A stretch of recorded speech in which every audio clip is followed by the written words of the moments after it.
আমার ঘরের বাঁয়ে থাকেন রাখহরি, ডান দিকের পড়শি আমার আল্লা রাখা। কেউ বলতো এক বৃন্তে দুটি কুসুম, কেউ বলতো একই গাছের দুটি শাখা। রাখহরি মজুর ছিল কারখানাতে, আল্লা রাখা খিদিরপুরের জাহাজ ঘাটে। হপ্তা জাপায় মোটামুটি দিন চলে যায়, দুঃখে সুখে দুজনারই সময় কাটে। মাঝখানে যে আমি, ওহো ভুলেই গেছি, ধর্ম বা জাত কি যে আমার কেউ জানে না। রাখহরি আল্লা রাখা ভেবেই মরে, আমার নিরেট অবস্থাটা কেউ মানে না। আল্লা রাখা শুধুই চাচা খোদায় ডরাও, আমি বলি খোদা তো নয়, খিদেই ডরাই। তার চেয়ে বড় শত্রু তো আর নেই এদেশে, তার বিরুদ্ধে আমার জেহাদ জানের লড়াই। রাখহরি বলে দাদা বাক্যি রাখো, কষ্ট যা পাই সবই আগের জন্ম পাপে। ইহকালে হরি নামের জপ না নিলে পরকালে পুড়তে হবে মনস্তাপে। হেসে বলি তোমার হরি মাথায় থাকুন, পাপের বোঝা দাও চাপিয়ে আমার ঘাড়ে। তোমার মতো ভক্তজনের বইলে বোঝা, এতেও যদি আমার কিছু পুণ্যি বাড়ে। এভাবে দিন চলছিল বেশ।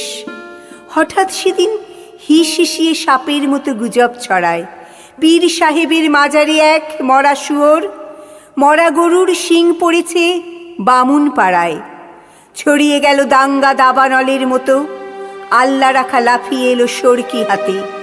রাখহরির তেলে পাকা এক বাঁশের লাঠি ভাটার মতো ঘুরছে দু চোখ রাগের তাতে।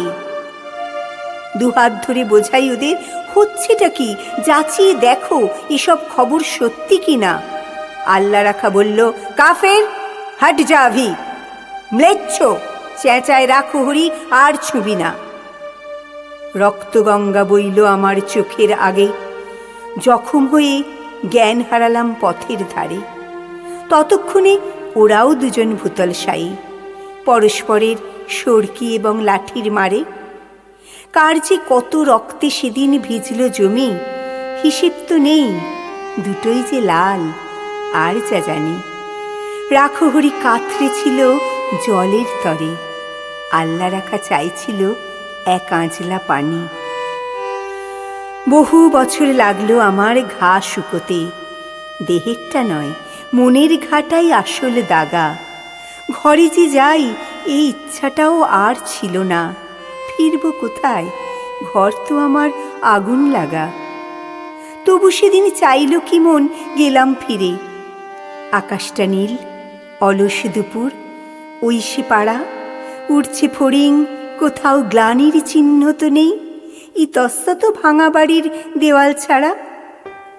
আমবাগানটা তেমনি আছে, শীতল ছায়া, গাছের নিচে কুড়িয়ে রাখা আমের ঝুড়ি, টলটলে জল, তালপুকুরের পাড় ডিঙিয়ে কাদের দুটো দস্যি ছেলে ওড়ায় ঘুড়ি। হঠাৎ যেন বাজির মতো চমক দিয়ে এক নিমেষে উধাও হলো মনের ধোঁকা। সুতো টানছে আল্লা রাখার ছেলে করিম, লাটাই গুটোয় কানাই রাখহরির খোকা। আমার ঘরের বাঁয়ে থাকেন রাখহরি, ডান দিকের পড়শি আমার আল্লা রাখা। কেউ বলতো এক বৃন্তে দুটি কুসুম, কেউ বলতো একই গাছের দুটি শাখা।